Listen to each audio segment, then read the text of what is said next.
성가 88장입니다.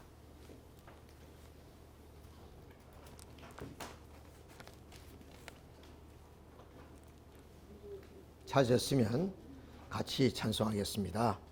내 진정 사모하는 친구가 되시는 구주 예수님은 아름다워라.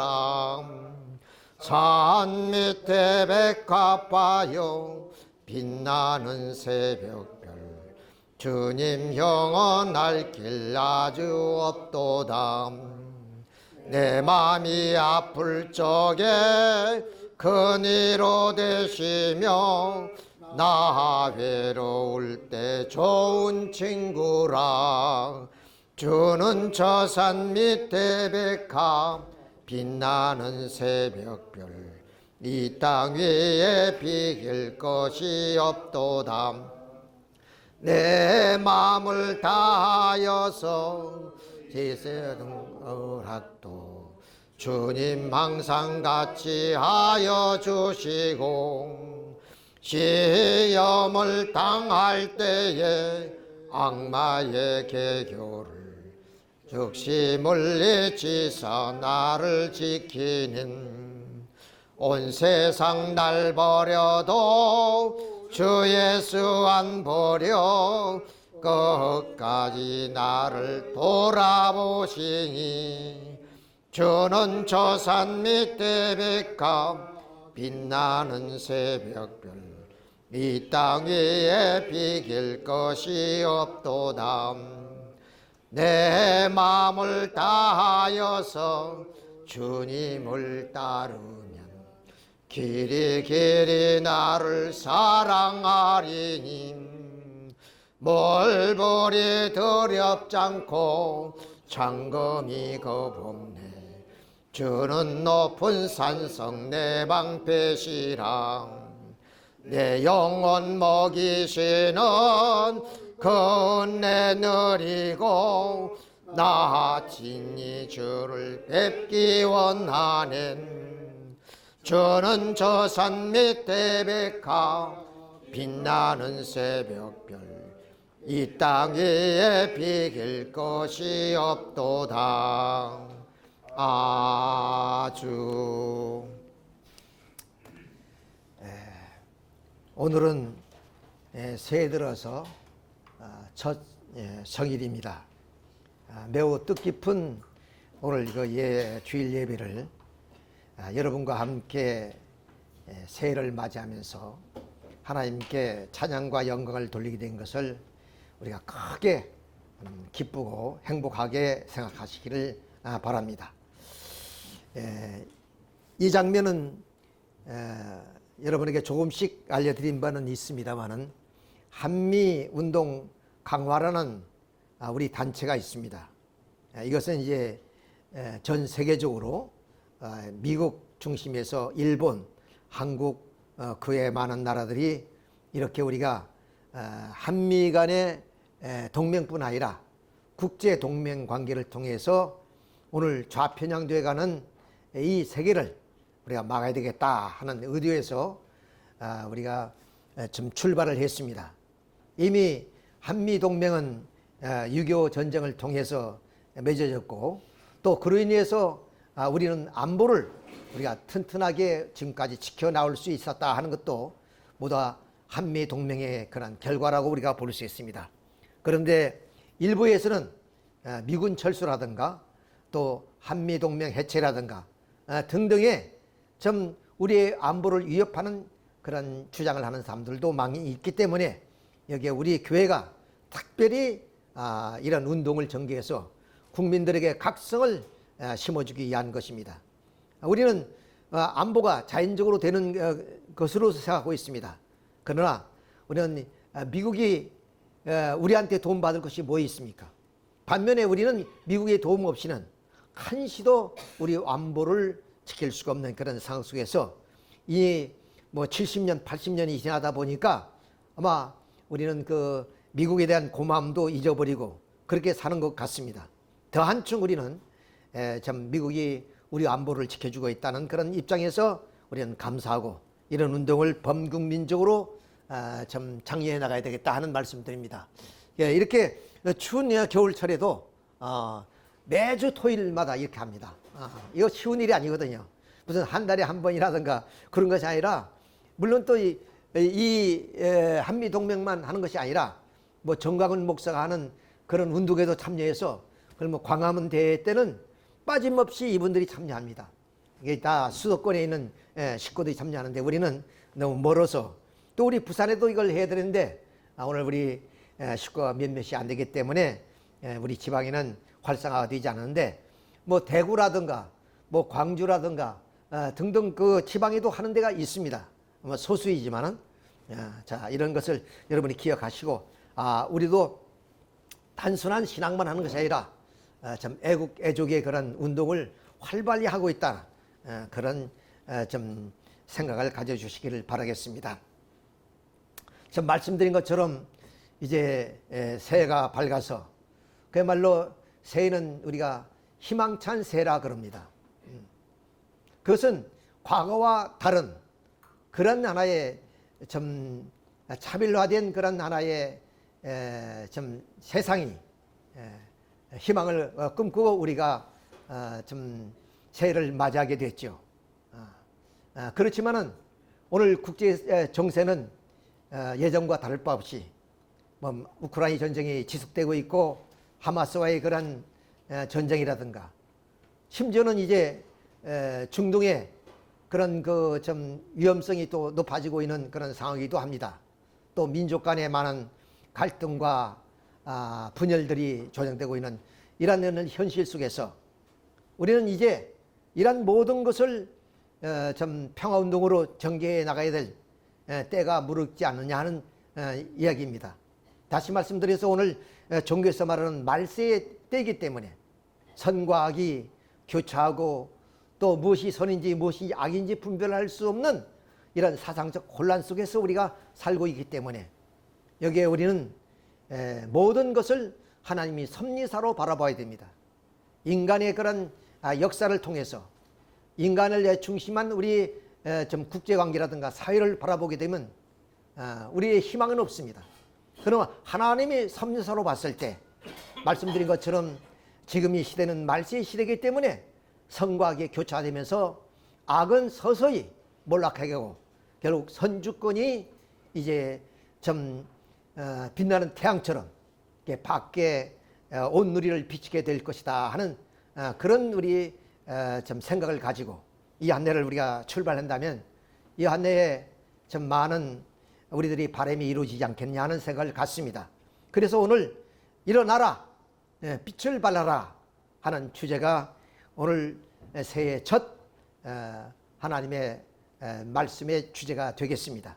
이 말씀은 바로 지금으로 예수님 오기 전 700년 전에 이사야라는 선지자가 있습니다만은, 그 이사야 선지자의 그런 외침이었습니다. 하늘은 항상 섭리를 우리가 바라보게 될 때 중심을 통해서 섭리를 해 나가십니다. 예를 들면 하나님이 창조하셔 놓으시고 아담과 여호와에게 생육하고 번식하여 만물을 주관하라 하신 그 축복의 말씀도 천사에게나 그 누구에게 준 것이 아니라 바로 아담에게 주신 겁니다. 그런데 아담이 타락으로 그 3대 축복을 다 거둬버리신 것이죠.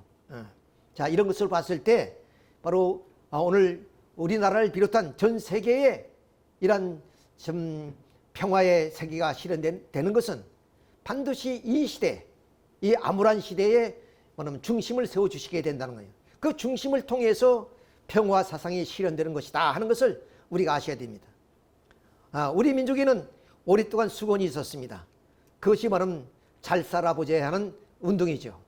그것이 새마을 운동으로 승화돼서 그야말로 오늘의 이런 북강병을 이루어서 세계 10위권에 있는 경제 대국이 되었습니다. 어떻게 보면 한 줌밖에 안 되는 이 조그마한 나라가 오늘 세계의 경제를 좌지우지할 만큼 그렇게 좀 우리 경제가 성장했다. 이것은 말씀드린 것처럼 우리가 한 번 잘 살아봐야 했다.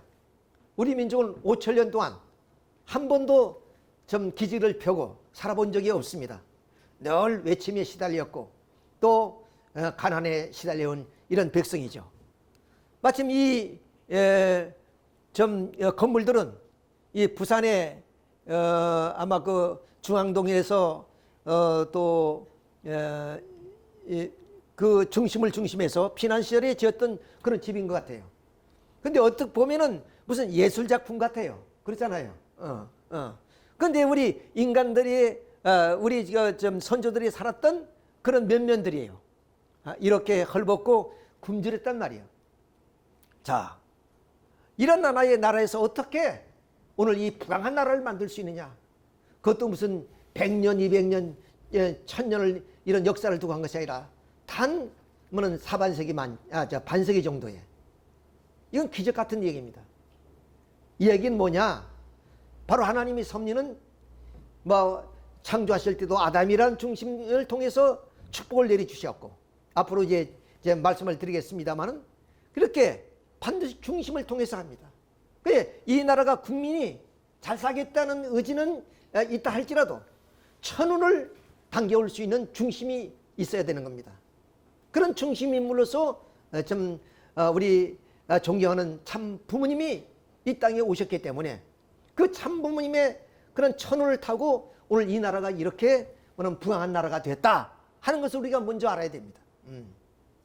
자, 그래서 우리는 하나님의 섭리가 얼마나 그 중심 인물이 중요한가 한 것을 우리가 알아봐야 되겠어요.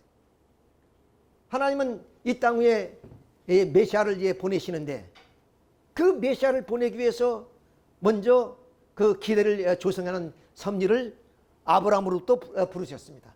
아브라함은 원래 이 갈대아 우르에서 태어나서 성장하다가 아버지와 함께 하란 땅으로 이주를 해서 아버지가 돌아가신 이후에 아브라함이 75세 그때 하나님이 현현하셔서 너 애비 집을 친척 집을 떠나 내가 가라는 곳으로 가라. 그것이 하란 땅, 이 가나안 땅이에요.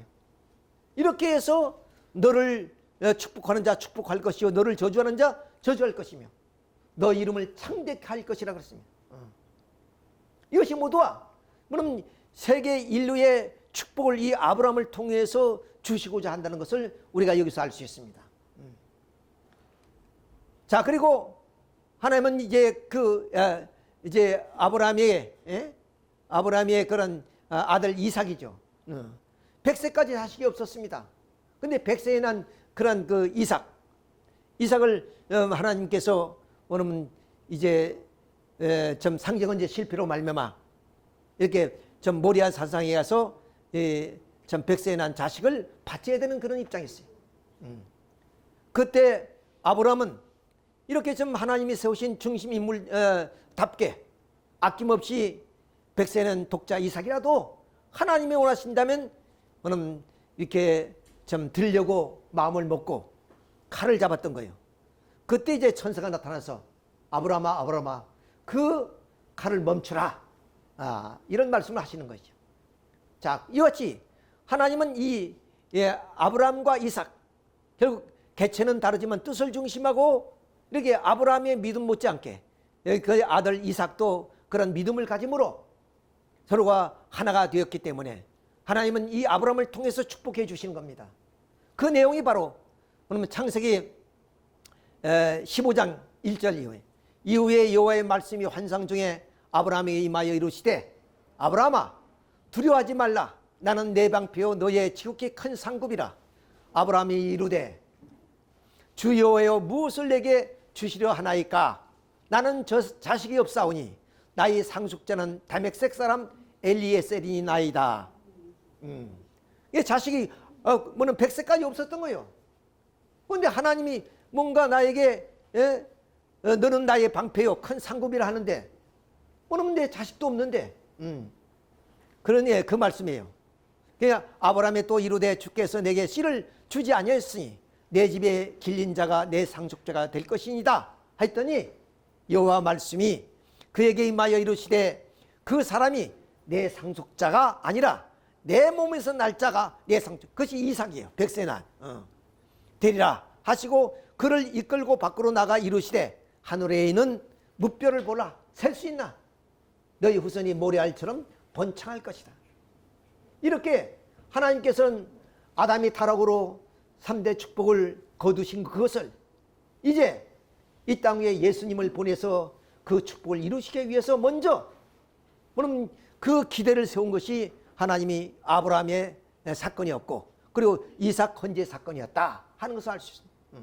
그러니까 우리는 세상적으로 볼 때는 어떤 경제다, 정치다, 뭐 여러 가지 사상이다는 것을 생각하지만, 우리가 넓게 보고 깊게 우리가 역사를 바라보는 하나님 섭리사로 봤을 때는 하나님의 그런 축복이 없이는 절대로 어느 민족도 영원한 민족이 없고, 또 어떤 축복도 뭐냐면 영원한 축복이 없습니다. 자, 이런 것을 우리가 생각해 볼 때 이렇게 하나님은 중심 인물을 세우셔서 섭리에 나오시는 것을 우리가 알게 됩니다. 그리고 그의 이삭이 이제 눈이 멀어서 그런 상속자를 세워야 되는데 두 아들이 있어요. 바로 에서와 야곱인데, 바로 하늘은 이렇게 야곱을 세워서 축복을 줍니다. 왜냐하면 가정의 상속권은 다 장자에게 있는데 그 장자에게 주지 않고 야곱에게 주신 거예요. 사자에게. 창세기 28장 26절의 얘기입니다. 그의 아버지 이삭이 그에게 이르되 내 아들아 가까이 와서 내게 입맞추라. 그가 가까이 가서 그에게 입맞추니 아버지가 그의 옷에 향취를 맡고 그에게 축복하여 이르되 내 아들의 향취는 여호와께서 복 주신 밭대의 향취로다. 그러니까 그 이삭의 아버지가 많이 늙었어요. 눈도 멀고 귀도 멀고 그런 가운데서 이렇게 참 찾아 야곱을 이렇게 참 약상소를 들어서 축복해 주는 장면입니다. 28절 하나님은 하늘의 이슬과 땅의 기름짐이요 풍성한 곡식과 포도주를 내게 주기를 원하노라. 만민이 너를 섬기고 열국이 내게 굴복하리니 내가 형제들의 주가 되고 내 어미의 아들들이 내가 굴복하며 너를 저주하는 자는 저주받고 너를 축복하는 자는 축복을 받을 것이다. 너는 만민의 뭐냐면 그 어버이가 되고, 그리고 모든 백성이 다 너에게 굴복하고 절을 할 것이다. 그러니까 하나님은 이제 아브람, 이삭, 야곱을 통해서 뭐냐면 축복을 내려주시게 되는 것이다. 그러니까 오늘 우리나라의 그런 경제성장, 이 부국강병을 이룬 것도 결국에 뭐냐면 국민들이 원함도 있지만은 또 국민들이 또한 근면한 그런 내용도 있지만은 거기에 뭐냐면 중심이 있었다 이게. 그래서 우리가 자랑스러운 우리 참부님이 이 땅에 오심으로 알마 그 참부님을 통해서 그러면 주지 않을 수 없는 이런 경제적 축복, 그리고 또한 이 민족의 그런 좀 세계적인 그런 축복을 내려주시고 있다 하는 것을 우리가 아셔야 돼요. 자, 그리고 하나님께서는 다시 이스라엘 민족이 애굽 땅에서 고역을 당하실 때 모세를 부르십니다. 여호와께서 이루시되 내가 애굽에 있는 내 백성의 고통을 분명히 보고 그들이 감독자로 말미암아 부르짐을 듣고 내가 내려가서 그들을 인도하여 아름답고 광대한 땅 적과 거리르는 가나안 족속, 헷 족속, 휘 족속, 여부스 족속이 저방에 이르게 하노라. 이스라엘 자손이 부르짐이 내가 다 알고 있고 그들이 학대도 내가 봤으니 너를 바로에게 보내서 내 백성이 이스라엘을 바로 적과 거리는 가나안 땅 해방시켜 주겠다는 해방시켜. 그러니까 이들이 자기 힘으로 뭐 200만 300만이 되지만 결국 자유를 스스로 쟁취할 수는 없는 겁니다. 그렇기 때문에 하나님이 이렇게 축복 속에서 모세를 세워서 좀 홍해를 가르고 광야를 거쳐서 이스라엘 민족의 가나안 땅으로 돌아오는 이런 모든 과정도 다 어떠냐? 이렇게 하나님의 축복 없이는 이루어질 수 없다는 것을 우리가 여기서 알 수 있습니다. 그러니 오늘의 북광병을 이룬 이 나라도 우리가 새마을운동 그거 가지고 이게 이루어졌다고 볼 수 있겠습니까? 새마을운동이라는 게 기껏해야 괭이 들고 뭐 호미 들고 길 넓히고 뭐 초가집을 뭐 쓰레기로 뭐 옮기고 그 정도밖에 더 했어요. 자, 이런 것들이 모두가 다 하나님의 그 중심이 있었기 때문에 이 나라에 중심이 있었기 때문에 그 중심을 축복해 줬기 때문에 이 나라가 북광병을 이루었다 하는 사실을 우리가 먼저 알아야 되겠습니다. 자, 그 내용을 오늘 말씀드리고자 하는 거예요. 예수님 오기 전 700년 전에 이사야 선지자가 뭐라고 외쳤느냐? 당시에 이스라엘 나라는 좀 분열된 왕국이었습니다. 그 분열 왕국 속에서 주위에는 아람이라든가 아시라든가 바벨론이라든가 그리고 암몬 자손이라든가 브레셋이라 이런 많은 강대국들이 침략이 닿는 그때예요. 그런 나라의 좀 외적인 그런 상황과 내적인 그 이스라엘 민족의 타락, 그리고 배도의 길을 걸음으로 인해서 좀 그 국가의 어떤 운명이 아물어가는 그런 시대에 바로 이사야라는 선지자가 나타났다는 것을 우리가 여기에 알 수가 있습니다.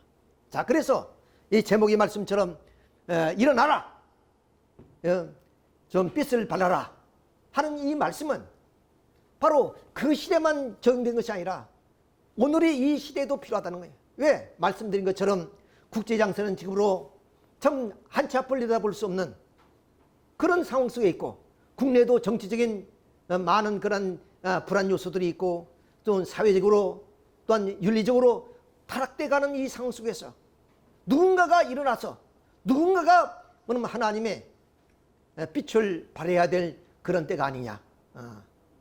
우리는 과거에 좀 말씀드린 것처럼 새마을운동을 통해서 일어나서 빛을 발해서 경제성장은 이룩했지만 반면에 우리 전통 문화도 다 잊어버렸고 또 윤리도 다 땅에 묻혀버리는 그런 상황입니까?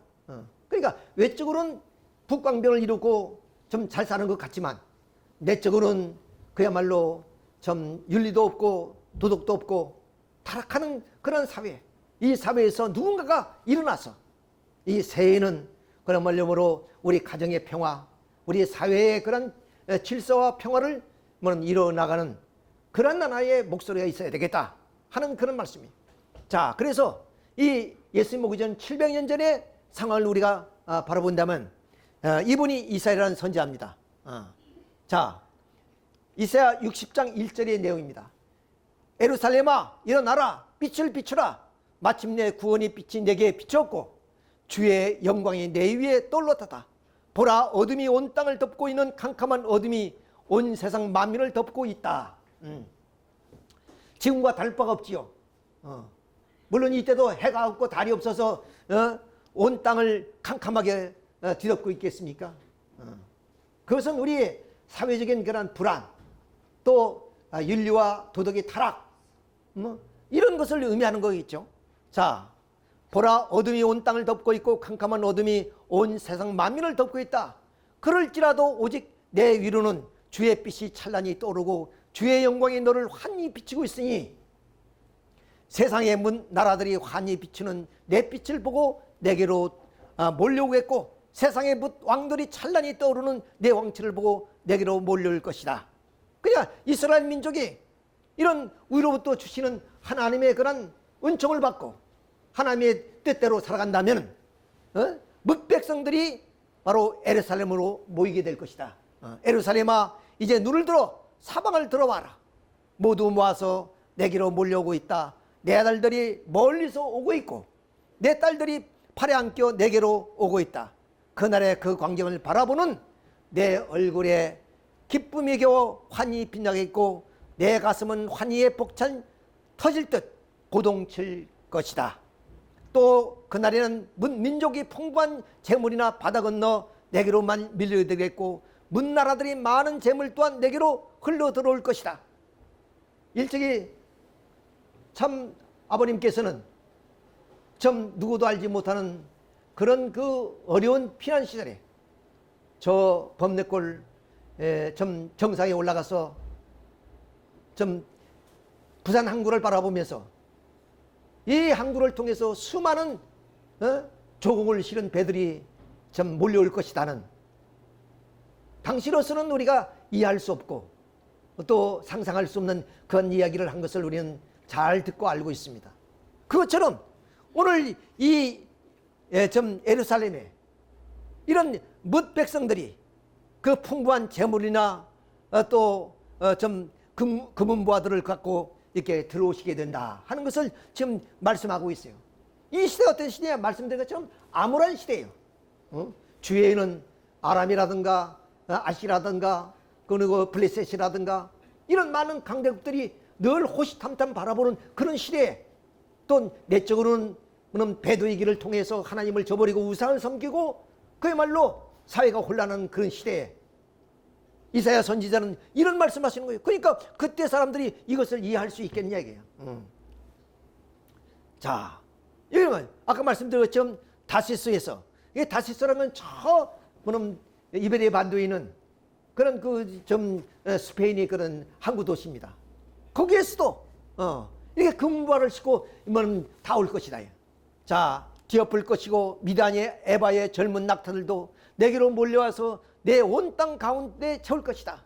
저 멀리 스바 사람들이 금과 향료를 가득 싣고 내게로 몰려와 주를 찬양할 것이다. 게달의 모든 양떼들도 내게로 모여들고 느밧 요시 순양들도 너희 제물로 사용될 것이다.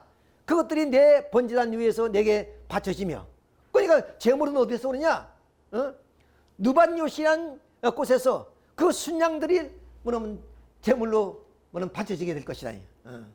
이로써 나의 성전은 더욱 영화롭게 될 것이다. 보라, 저기 하늘에 둥실 떠가는 구름처럼 내게로 몰려오고 있는 저것들은 무엇이냐? 자기의 둥지로 헐을 날아 돌아오는 비둘기 떼처럼 내게로 신속히 날아오고 있는 저것들은 무엇이냐?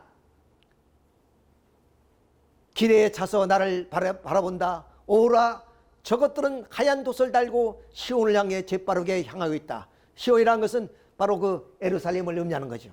이렇게 지금 닷을 달고 지금 시온을 향해서 달려오고 있다네요. 여기에 금은보화가 어디냐? 스가 전번 몇 주 전에 말씀드렸죠? 시바 여왕, 그 시바 왕국의 시바 여왕이 금은보화를 짓고 솔로몬 왕을 찾아왔던 그 나라를 말해요. 그 나라가 그때 당시에 봤을 때는 금은보화로 뒤덮인 나라처럼 보이는 거죠. 자, 이런 나라에 금은보화를 싣고 이제 홍해를 건너서 돛단 배를 타고 들어오는 그런 장면을 지금 세세하게 말씀드려요. 주 너의 하나님 이름을 높이고 너 시온을 영화롭게 하신 이스라엘 거룩하게 여기라 해요. 그러니까 주 하나님의 높임을 통해서 결국 하나님의 축복 속에서 세계 만국의 열방들이 금은보화를 싣고 이제 시온 땅으로 오는 그런 장면을 지금 이 이사야 선지자는 설명하고 있습니다. 그건 뭐냐? 이사야 선지 말에서 나온 것이 아니라 이미 환상을 보신 거예요.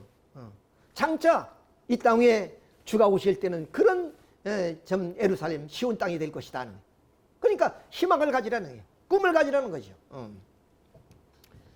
자, 금도 가득 싣고 오는구나. 주께서 말씀하신 대로 예루살렘아, 그날에는 이방 사람들이 내 성벽을 다시 쌓고 그들의 왕들이 너를 섬길 것이다. 열방의 왕들이 예루살렘을 섬길 것이다. 이전에 내가 비록 진노하여 너를 쳐다더라도 이제는 내게 은혜를 베풀어 너를 불쌍히 여기고, 너희들이 그동안 그야말로 모세를 따라오던 많은 1세들도 광야에서 죽었고, 그리고 사사시대 400년 동안 그야말로 하나님을 잊어버렸어요. 여호수아 장군이 죽고 난 후에 이 여호수아를 보게 되면 여호수아가 죽고 난 후에 하나님을 아는 자 한 명도 없었다 그랬습니다. 그만큼 불신했던 이스라엘 민족. 그러니까 하나님께서 하시는 말씀이, 비록 내가 진노를 늘 쳤다 하더라도 이제는 부모의 심적으로 너희를 불쌍히 여기기 때문에 이제는 내 성문들이 항상 열려 있어서 낮이나 밤이나 다치는 일이 없을 것이니. 사람이 주야로 왕래하는데 보통 성문이란 건 이제 밤에도 저녁이면 닫고 아침에 열고 그러지 않습니까? 통행 금지를 하고. 근데 이때는 어떻게 되냐? 성문이 활짝 24시간 열려서 밤이나 낮이나 누구나 오고 싶은 사람 오고 가고 싶은 사람 가는 그런 하나의 나라가 될 것이다. 왜? 그때는 열방들이 재물을 싣고 들어온다는 거예요. 재물을 싣고. 자, 그러니까 사람들이 내 성문을 통해 나라들이 많은 재물을 내게로 가져오고 사로잡힌 여러 나라의 왕들이 내 앞에서 포로로 끌려올 것이다. 그날엔 너를 섬기지 않은 민족이나 나라들은 다 멸망할 것이다. 하나님을 외면하는 자, 하나님의 뜻을 저버리는 자는 다 멸망할 것이다. 그런 나라들의 백성들은 모조리 진멸될 것이다. 그날에는 태양이 더 이상 낯을 밝히지 못할 것이고 무한하고 달도 더 이상 빛을 발라주고 그 해와들이 빛을 너는 바라지 못할 것이다. 그 말은 무슨 말입니까?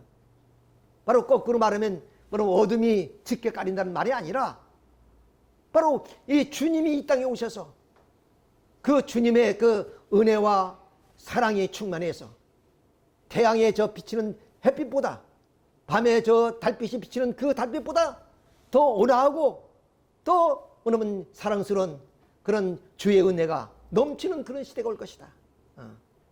세상은 태양으로 말미암아 어둠을 물리치지만은 우리 사회는 우리 백성들은 다 하나님의 주의 사랑으로서 그 모든 어둠을 다 물리치고 그러면 새로운 신천 신시 새 세계가 이루어질 것을 이렇게 예수님이 오기 700년 전에 얘기해.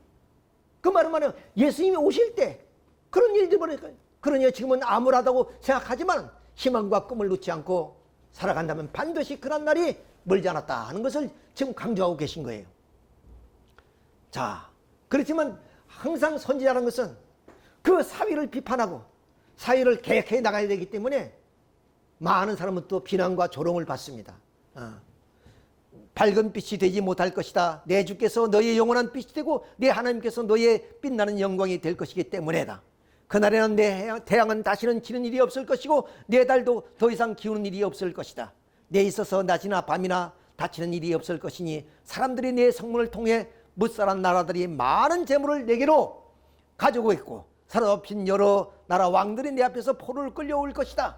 주께서 너의 영원한 빛이 될 것이므로 내 모든 슬픔이 날이 영영 끝날 것이다. 그때는 시온의 백성들은 모두가 의롭게 될 것이므로 그 땅은 영원히 차지하게 될 것이다. 보라, 그들은 내가 손수 심은 나의 새싹들이요 내 영광을 드러내기 위해서 내 손으로 직접 만든 내 작품들이다. 그때 시온의 백성들 가운데 가장 작은 자일지라도 1000명의 대가족을 이룰 것이고 가장 약한 자일지라도 강한 민족이 될 것이고 나는 주다.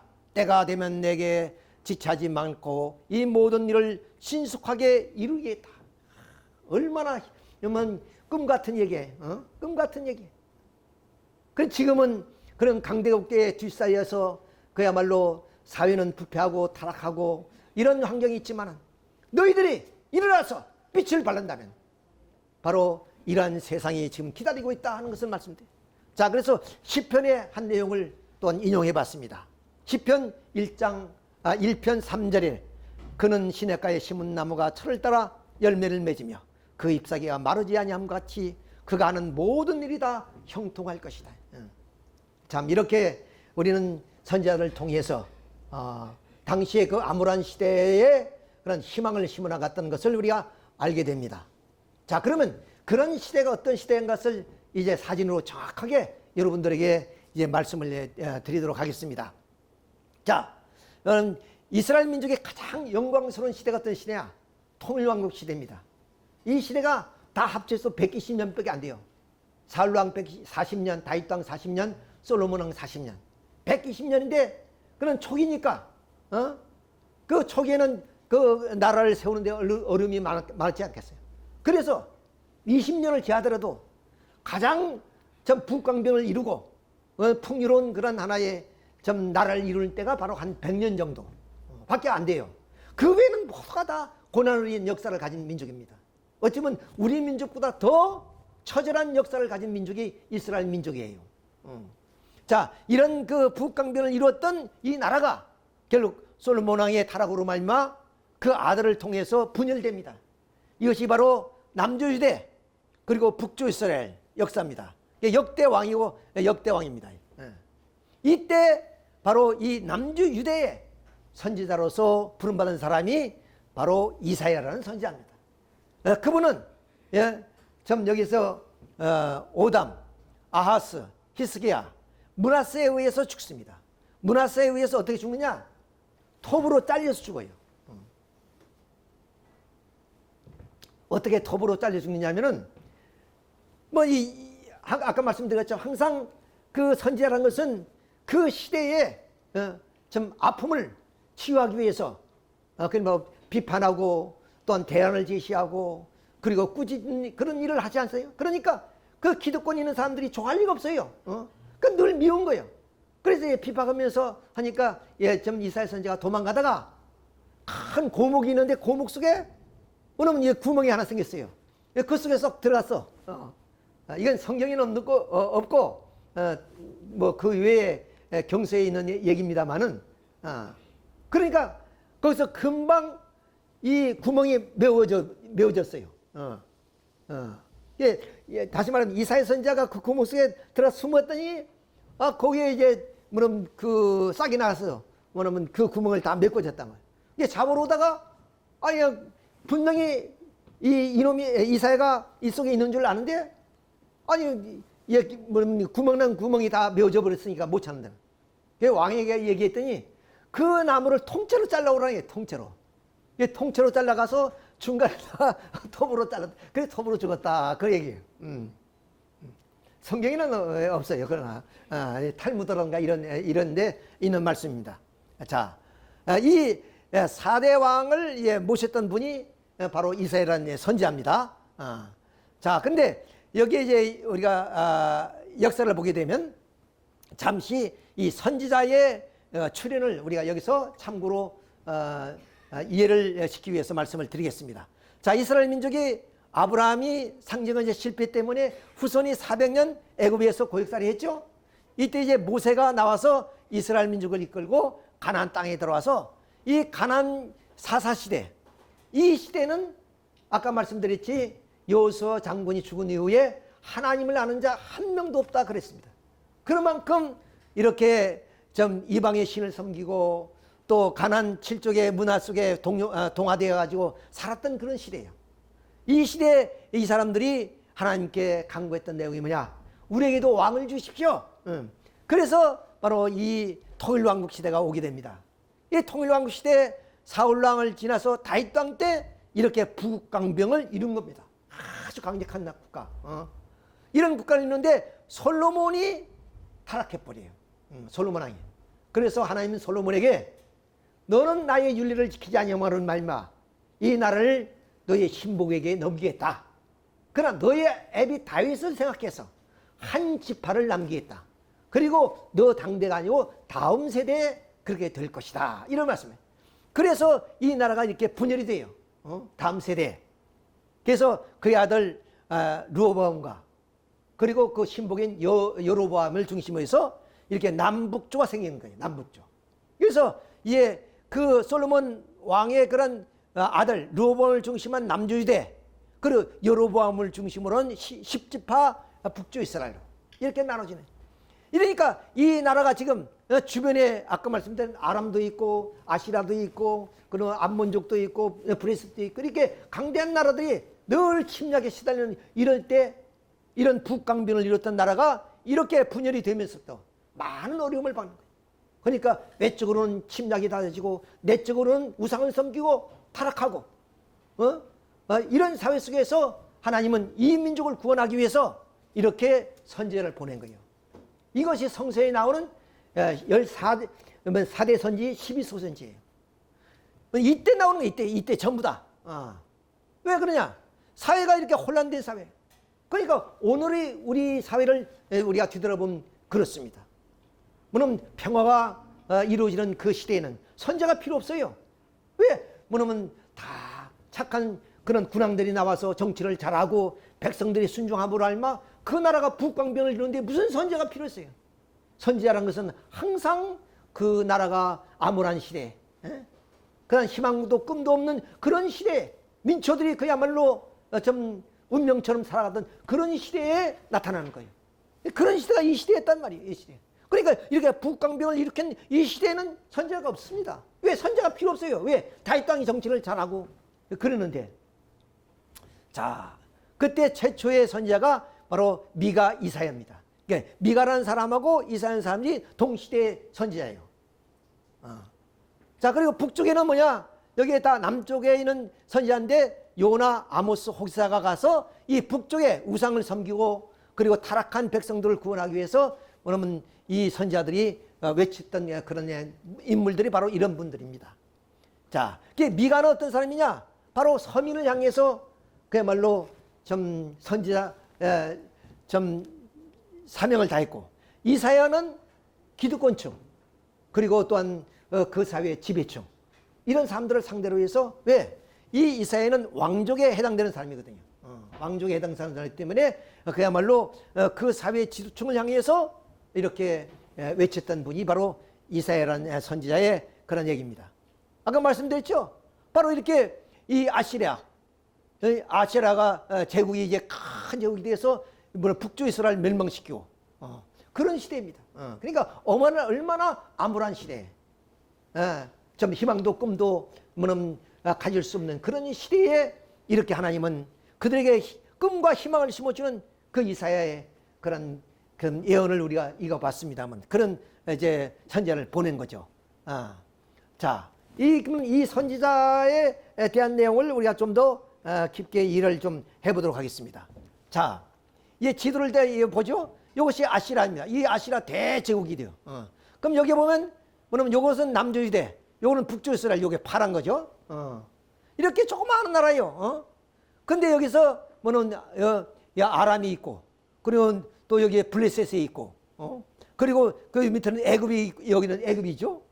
저 북쪽으로는 아시라 대제국이 있는 이런 암울한 시대, 이런 시대에 태어난 사람이 뭐냐면 미가와 그리고 이사야라는 선지자였다 하는 것을 알 수 있습니다. 자, 여러분이 왜 내가 이렇게 세세히 하느냐면 말을 하면 잘 몰라요. 성서에 대한 것을 잘 모르니까 이렇게 지도를 만들어서 이야기를 하면 한층 여러분이 이해가 굉장히 빠를 거예요. 자, 그래서 이렇게 지도를 펴봤습니다.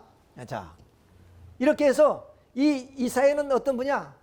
이사야에서 9장에 보면은 이 땅 위에 메시아가 온다. 한 나이가 우리에게 낳고 한 아들을 우리에게 주신 바 되는데 그 어깨는 정사를 메었고 그 이름을 기묘자라 모사라 전능하신 하나님이라. 영존하신 아버지라. 아버지로서 만왕의 왕으로서 이 땅에 주가 오셔서 오늘 이 세상을 평정하고 그리고 하나님의 축복을 주어서 왜냐면 전 열방으로부터 많은 금은부화를 받고 조공들이 들어올 것이다. 그 말씀이에요. 그 말씀. 그런데 어떠냐?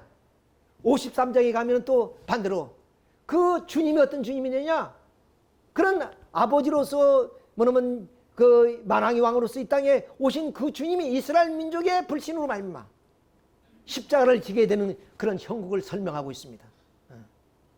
그런 가운데서 60장이 들어와서는 뭐냐? 바로 이스라엘 민족을 격려하고 희망을 심어주는 그런 메시지를 전하고 있는 거예요. 그러니까 다시 말씀드려서 9장의 메시아의 탄생을 겪으면서 이제 고난의 그런 역경을 가게 된 것은 이스라엘 민족의 책임을 못해서 그런 일이 벌어질 것이다. 그러니까 그 주님을 통해서 이 땅에 이루어지는 그 세계는 어떤 세계냐? 열방의 금보화를 싣고 뭐냐면 시온으로 달려오는 그런 시대이기 때문에 너희들은 오신 그 예수님을 핍박하지 말고 그분을 모시고 섬긴다면 주님이 또 통해서 하나님은 이런 축복을 내려주시겠다. 그런 말씀이었어요. 자, 그래서 이제 이사야 선지자의 그런 하나의 좀 예언은 어떠냐? 너희들 그렇지 않다면 어떠냐? 뭐냐면 바벨론의 포로가 돼가지고 70년 동안 포로 생활할 것이다. 이거 예언해요. 이것도 예언해요. 그러니까 그 후에 700년 이후에 예수 탄생뿐만 아니라 너희들이 불신으로 하면 어떤 일이 벌어질 수 있느냐? 바로 바벨론의 포로가 되어 돌아오는 그런 일도 생길 것이다. 이렇게 구체적으로 이사야 선지자는 뭐냐면 그 주의 탄생에서부터 이스라엘 민족의 역사에 펼쳐질 미래의 내용을 자세하게 설명하신 분이 이사야 선지자입니다. 자, 그러면 여기서 보면 우리가 성서에 보면 4대 선지, 12선지라는 말은 무슨 말이야? 4대 선지라는 것은 그럼 이제 그 선지자 활동을 아주 크게 하신 분들, 그분이 이사야, 에레미야 선지자, 그 다음 여기서 다니엘, 에스겔, 이 네 사람을 4대 대선지자라 그럽니다. 대선지자. 다시 말씀드리면 이사야, 에레미야, 다니엘, 에스겔, 이걸 대선지자라고 해요. 그 다음 나머지의 선지자들을 가리켜서 우리는 소선지자라 그럽니다. 그러니까 이 대선지자라는 것은 활동의 범위도 넓고 오랫동안 했지만은 또 그들이 남기신 책도 아주 분량이 많습니다. 근데 소선자들은 기껏해야 뭐 한 장짜리도 있고 두 장짜리도 있고 이렇습니다. 이렇게 그 활동을 중심해서 뭐냐면 이렇게 대선지자, 소선지자 이렇게 얘기를 했던 거예요. 그래서 예수님의 탄생과 그리고 십자가의 사건 이것을 전부 이사야 선지자가 다 예언한 거예요. 자, 이것을 우리가 여기서 이제 볼 수가 있죠. 자, 그 다음에 이제 그 예수님의 탄생이 얼마나 중요한 것이냐 이것을 이제 우리가 알아야 돼요. 그러니까 한마디로 말하면은 우리가 좀 복음서라는 말을 하지요. 구약이나 우리 신약을. 그건 왜냐? 복음은 기쁜 소식이란 뜻이요. 그 어떤 기쁜 소식이냐? 이 땅에 우리의 원죄를 청산해주고 이 땅에 가뭄도 없고 그리고 또한 좀 고통도 없고 아픔도 없고 죽음도 없는 그런 하나의 좀 하나님의 축복의 세계를 이룰 수 있는 분이 바로 주님이에요. 그 주님을 목표로 해서 하나님이 구원 섭리를 펴 나오셨다 그 말이에요. 예, 그 중에 뭐냐면 중심 민족으로 선택된 것이 이스라엘 민족입니다. 그 이스라엘 민족이 광야에 이렇게 좀 노예가 되어서 생활할 때 하나님은 모세를 불러서 말씀드린 것처럼 바로 이스라엘 민족을 바로를 굴복시켜서 이렇게 나오는 과정이 바로 이 광야 노정 아니에요? 근데 여기에서 뭐냐면 이 시내산이라는 게 있습니다. 이 시내산에서 하나님의 부름을 받고 모세는 산정에 올라가서 40일 주야로 금식하고 하나님 말씀을 받은 것이 십계명의 말씀입니다. 자, 그러면 이 모세가 말씀을 받았다는 것은 무엇을 의미하는 것이냐? 여기에 고린도전서 10장 4절에 보면 반석은 곧 그리스도라고 했습니다. 왜 그러냐? 이 반석에 말씀이 있다는 것은 하나님이 태초에 말씀이 계셨다고 했습니다. 그 말씀이 하나님과 함께 계셨고 그 말씀으로 이루어지지 않은 것이 하나도 없다. 그러니까 우리 인간을 비롯한 모든 만물 만상들이 다 하나님의 말씀으로 창조했대. 근데 그 인간이 타락으로 그 말씀을 잊어버렸다고요. 그러니까 인류는 뭐냐? 잊어버린 그 말씀을 다시 하나님이 주시게 되는 것이다. 그것이 바로 이 반석의 말씀이다. 바로 이 모세가 받은 이 석판이 그 말씀을 주신 것이다. 그래서 요한복음 1장 14절에 보면 예수님에 가서 말씀이 성육화 되신 분 이렇게 표현합니다. 그러니까 예수님 자신이 우리처럼 그냥 육체 덩어리가 아니라 말씀이 실체화 되신 분이다. 예. 그러니까 인격체라고 그래요. 인격체. 말씀이 성화되었으니까 인격체인 그런 분. 자, 그러니까 이 하나님으로부터 말씀을 받았다는 것은 잊어버린 말씀을 바로 모세를 통해서 하나님이 주시게 됐으니 그 말씀이 실체로 오신 분이 누구냐? 바로 예수님과 성신이다. 성신. 즉 아담과 해와를 의미하는 것이고 그 아담과 해와가 타락했기 때문에 후 아담과 해와로서 예수님과 성신을 의미하는.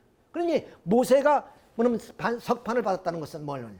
바로 예수님 아담과 해와가 상징적으로 이 땅에 오셨다. 그분이 예수님과 성신이다. 그러니까 예수님은 앞으로 장차 오실 분이시고 이제 그 오실 분을 상징적으로 이렇게 두 석판으로 표현해 주셨다. 그 말이에요.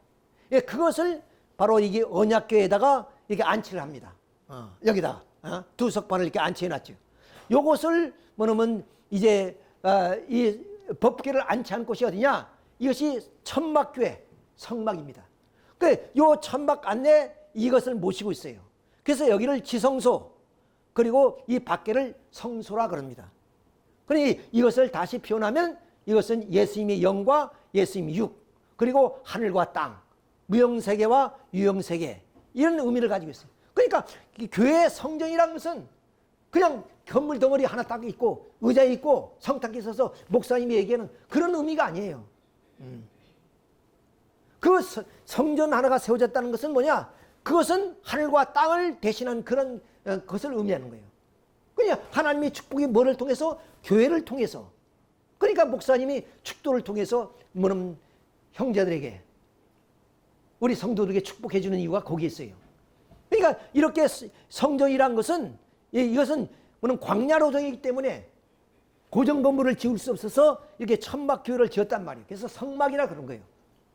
그 성막의 내용을 보니까 이런 내용을 가지고 있다. 그래서 예수님은 뭐냐면 그 예루살렘 성전을 자기 몸으로 비유했습니다. 자, 이런 의미에서 성전이 대단히 의미가 있다는 거예요. 그러니까 우리 옛날에 교회를 보게 되면 마을에 제일 높은 데 교회가 있어요. 그런 상징적 의미겠어요. 어디에서 보든지 교회가 보이는 거예요. 그럼 어때요? 그 동네 사람들이 그 타일동을 치면 교회 가서 예배 드리고 거기서 공부하고.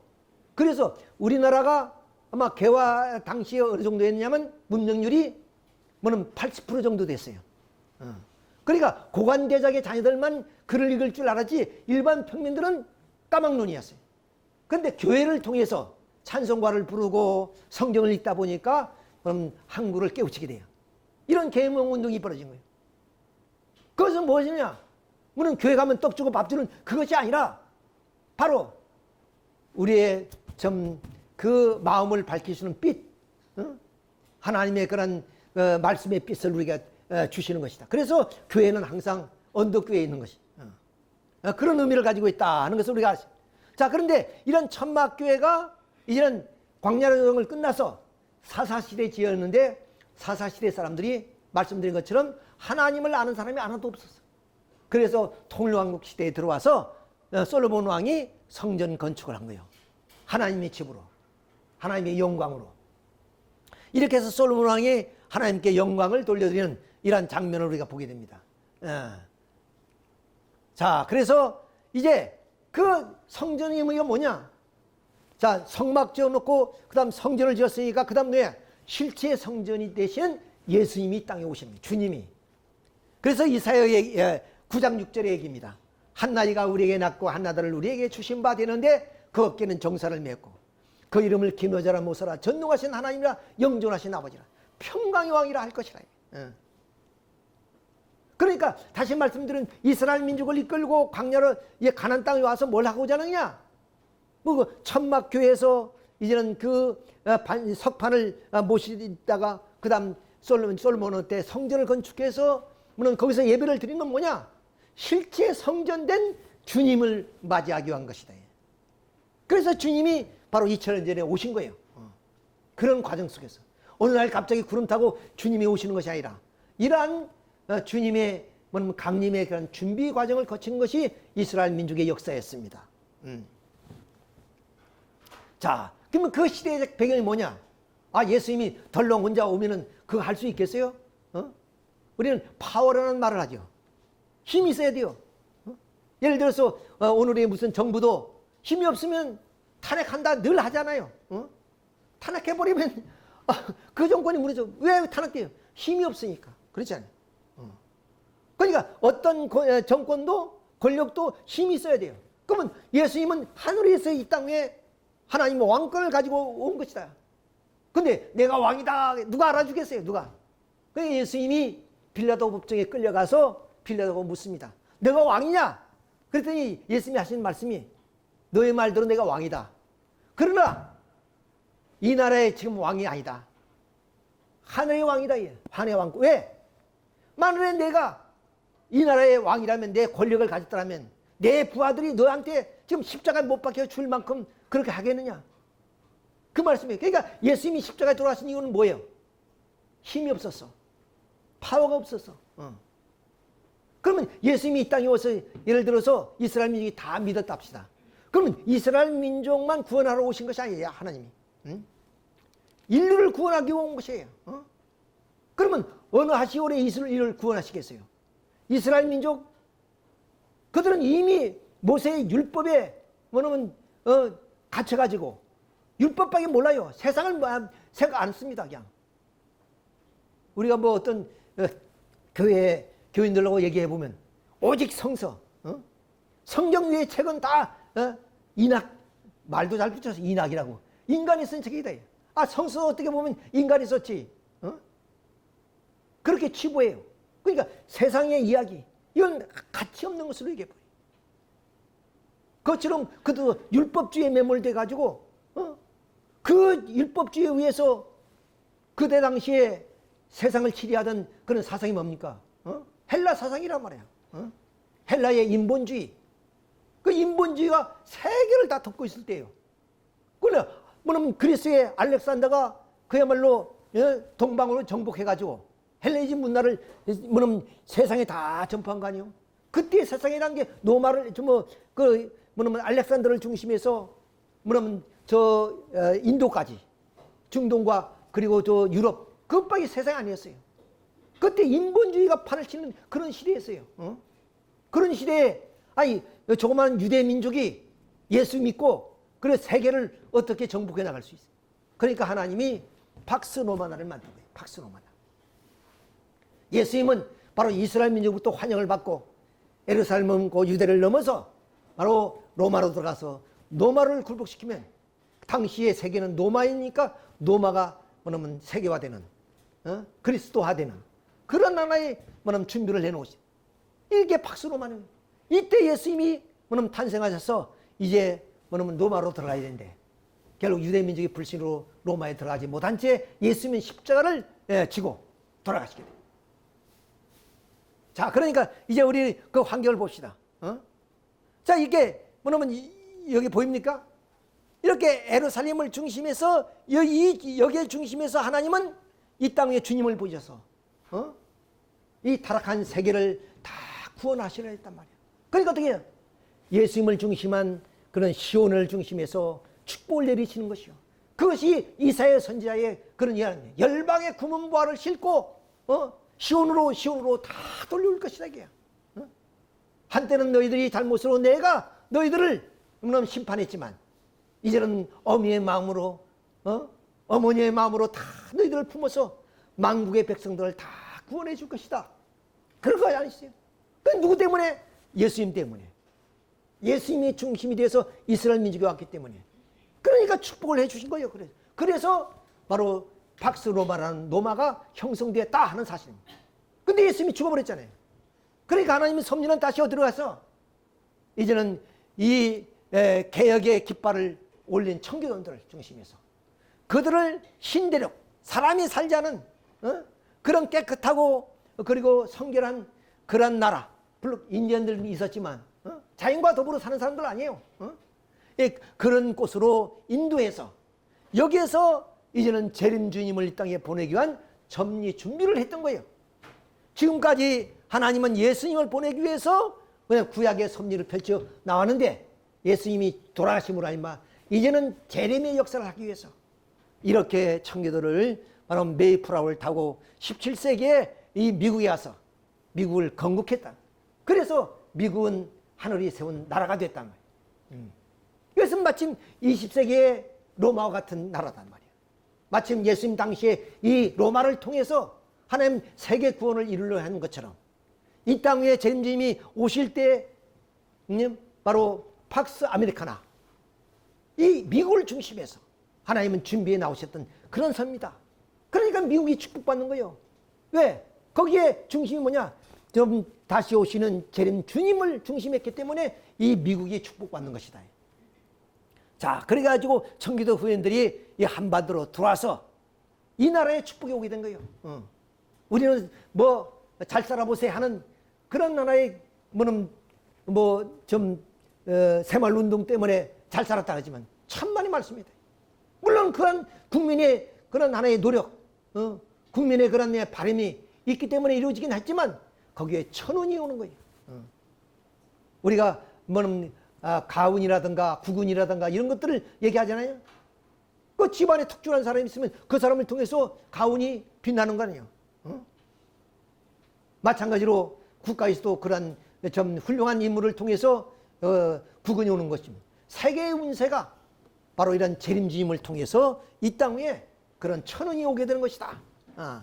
그걸 한번 우리가 다시 이제 로마를 중심해서 한번 살펴보겠습니다. 자, 예수님이 이렇게 아시리아 그리고 바빌로니아, 페르시아, 헬레니즘 이것이 그때 당시의 세계였습니다. 예? 아시리아가 망하니까 바빌론이 망했고 바빌론은 페르시아 망했고 페르시아는 헬레니즘 제국 알렉산더에서 망했다. 그 나라는 다시 어디에 로마에 의해서 말명한 거예요. 그 로마라는 이 거대한 나라를 세우신 뭐냐? 역사를 이제 평정해서 이 땅 위에 신천신지 새 세계를 이루고자 하는 하나님의 좀 강림의 역사, 주님의 강림의 역사를 이루게 하기 위한 것이었다. 그래서 다시 보지만 팍스 로마나가 이 땅 위에 이렇게 탄생하게 된 하나의 원인이 여기에 있다 하는 것을 우리가 알 수 있어요. 자, 이것처럼 오늘 대한민국이 이렇게 잘 살고 북강병을 이루었다는 것은 무엇을 의미하냐? 뭐 우리 지도자가 훌륭하고 그리고 또 우리 국민들이 긋는 성실해서 그렇게 된 건 말이야.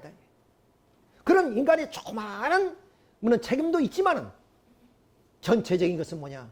바로 재림 주님이 이 땅에 오실 그런 때가 되었기 때문에 미국을 세우시고 그 미국을 통해서 이 한반도를 안보를 맞게 만들어 주시고, 솔직히 말하면 미국에 없었으면 우리나라는 6.25 때 이미 공산화되어 버렸잖아요.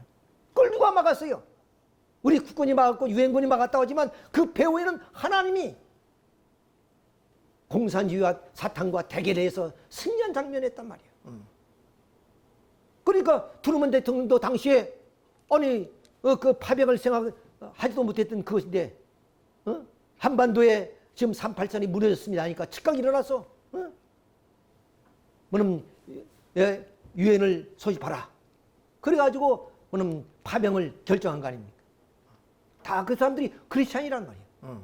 자, 이렇게 해서 결국에 이 나라는 어떻게 되냐면 이런 북강병을 이루는데 섭리사를 보게 되면 이런 하천 문명이 나일강 그리고 지중해를 통해서 뭐는 대서양 문명, 그 다음 결국에는 태평양 문명으로 오늘의 시대가 왔다고 그러지 않습니까? 그러면 대륙 문명 어떻게 나오느냐?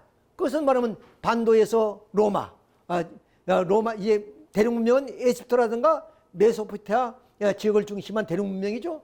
그 문명이 이제 지중해를 넘어서 로마라는 반도로, 그 다음 또 대서양을 건너서 대영 제국으로, 그리고 그것이 다시 어디냐? 뭐냐 미국 대륙으로, 그리고 그 미국 대륙의 문명이 다시 태평양을 건너서 일본이란 도서 문명으로 왔고, 그 도서 문명은 다시 반환점은 어디냐? 한반도로 들어오는 것이다. 그러니까 문명사를 봐더라도 한반도는 어때요? 이 재림기를 통해서 융성할 수밖에 없는 것은 뭐냐? 이 땅에 메시아가 오기 때문에 하나님이 아담을 통해서 3대 축복을 줬듯이, 그리고 아브라함을 통해서 뭇별처럼 땅에 모래알처럼 큰 민족을 이끌어서 축복했던 것처럼 바로 하나님은 메시아를 통해서 이 땅에 축복해 주시겠다는 것이다. 기가 막 박수 한번 치셔야 돼요. 자, 그런 것을 우리가 좀 아신다면 우리 민족은 이제 영원한 선민으로서의 우리 후손 만대의 그런 그 영화가 끊이지 않게 되는 것이다. 열방의 그런 참부님도 그렇게 말씀하셨잖아요. 아까 말씀드렸지, 범내골 성지 올라서서 저 부산항을 바라보면서 열방 제국들이 금은보화를 싣고 조공을 싣고 들어올 것이다. 그때는 꿈 같은 얘기예요. 그것이 실현되잖아요. 마침 이사야 선지자가 열방으로 또 금은보화, 저 수바리아부터 금은보화가 싣고 돛단배가 들어올 것이라는 그 예언처럼 그런 예언들이 이루어지는 그런 시대가 오게 되는 것이다 하는 것을 우리가 알 수 있어요. 자, 그래서 이게 노래 하나 부르도록 합시다. 자, 빛나는 대안. 여러분 불렀으니까 좀 알겠죠? 자, 딩동댕동 보슬 빈 담배를 주고 철석철석 치는 파도 집터를 닦네. 둥실둥실 밝은 달은 길을 밝히고 송이송이 눈송 있는 힘을 주누나. 빛나는 대한 빛나는 대한 아름다운 강산이라 얼싸 좋구나. 구풀구풀 힘찬 삶 충신을 하고 900업이 시낸 물은 열렬을 낳네. 산내나무 다듬어서 집을 짓고요. 둘의 곡식 거두어서 진지 짓느나. 빛나는 대한 빛나는 대한 아름다운 강산이라 얼싸 좋구나. 3절 억천만년 기력이 사라지다. 사자손 널리 널리 퍼져지다. 손에 손에 괭이 들고 이 땅을 파서 싱글벙글 웃으면서 힘있게 살자.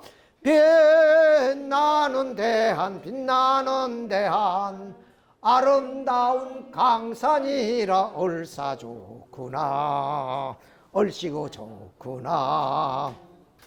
참 희망찬 노래입니다. 이러한 순수하고 깨끗하고 아름다운 노래를 우리가 불러야 돼요. 요새 뭐 가요 보면 뭐 곡절도 없고 뜻도 없고 뭣도 없는 그 얘기를 뭐 해가지고 뭐 인기를 끈다 하지만 나는 안 들어요. 근데 우리 사모는 열심히 들어요. 그냥 뭐 좋다고 그냥 나 그 시간에 가서 잠잡니다. 지금 이런 노래를 부르요. 옛날 우리 민족은 참 달아달아 밝은 달아 뭐 이런 동요도 부르고 저 얼마나 아름다운 노래들이 있어요. 이건 다 소금 음란에 다 묻혀버리고 이제는 뭐냐면 뭐 부모도 모르고 자식도 모르고 형제도 모르고 그런 속에서 우리가 살고 있는 이 참 모진 세상. 우리는 인생은 이제 다 살았습니다만 이런 세상을 우리 후손에게 어떻게 넘겨주겠냐. 그러나 일어나라 빛을 발라라. 그런 새 세상 신천신지의 새 세계. 우리 요한계시록 21장의 말씀 아닙니까? 하늘에서 새 예루살렘이 하나님부터 내려오니 그것이 좀 신부가 신랑을 위해서 단장한 것 같더라. 그리고 아픔도 그리고 곡하는 것도 고통도 죽음도 없는 신천신지 새 세계가 도래할 것이다. 그 누구로 말미암아? 참부모님으로 말미암아. 이것이 명확한 답입니다. 그 이상 답은 없습니다. 생각해보세요. 역사를 뒤져보십시오. 우리가 이렇게 잘 살게 된 그 밤새기 동안에 이렇게 읽어놨다는 것은 하늘이 축복 없이는 절대로 잊을 수 없는 거예요. 이렇게 우리 대한민국은 빛나는 대안입니다. 자, 그러면 참부모님의 섭리를 잠깐 우리가 보고 마치도록 하겠습니다.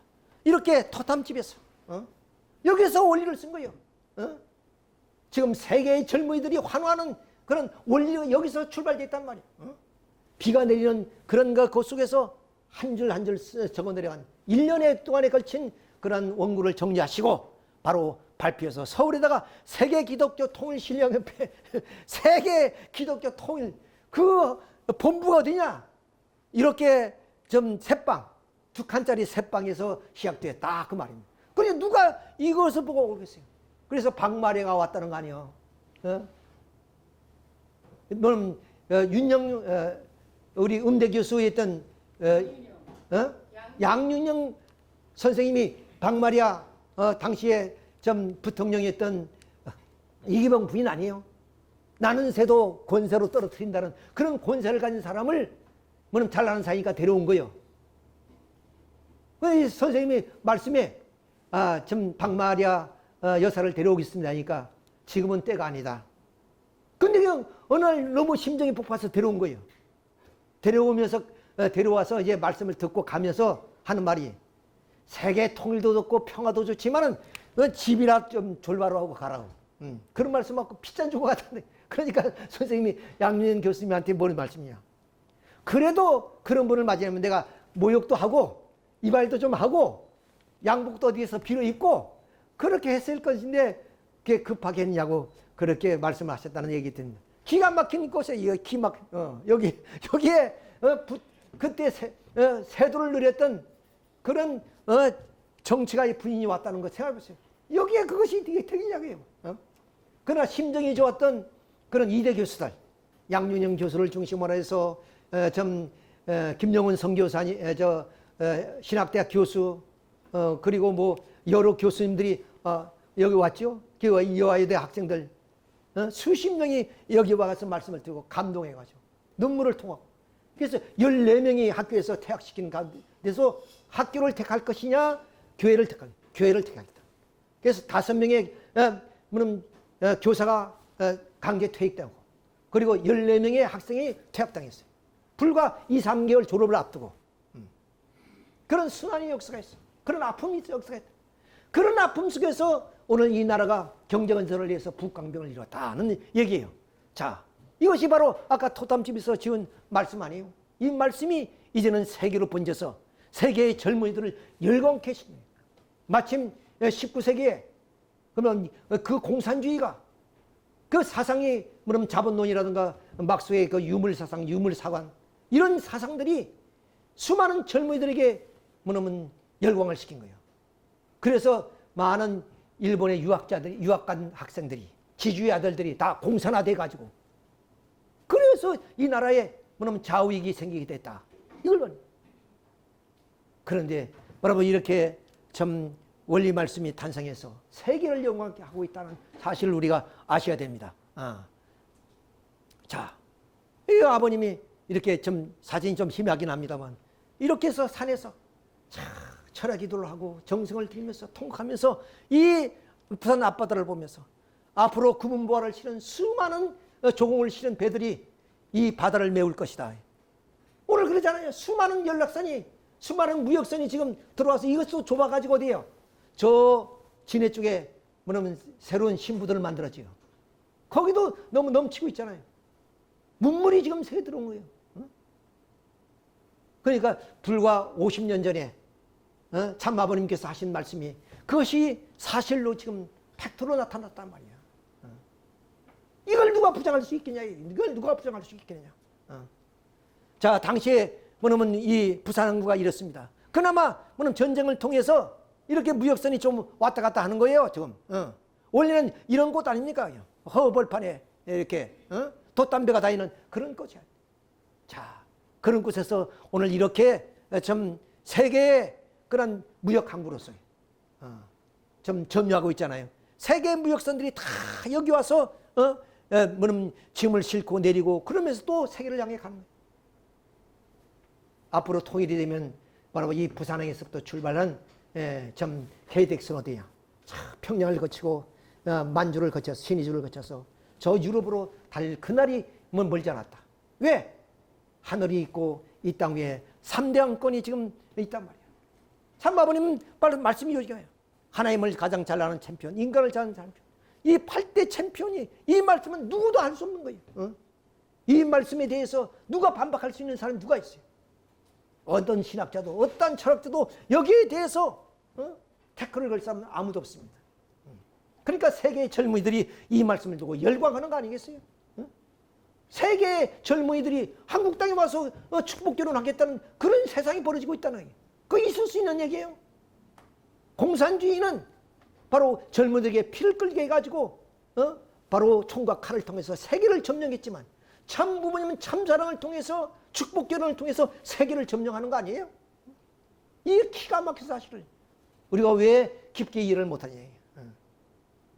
자, 우리는 다시 한번 우리의 참 문선명 우리 참아버님을 이해하고 참아버님을 우리가 다시 그 말씀을 통해서 우리가 참 그분의 뜻을 받아들여야만 된다는 사실입니다.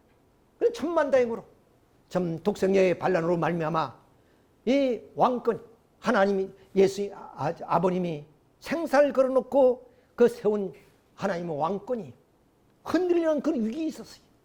그것을 이대왕님이 결국 굴복하지 않고 10년의 인고의 세월을 뒤에서 지켜내므로 얼마 3대 왕권이 이 땅 위에 견고하게 설 수 있게 됐다.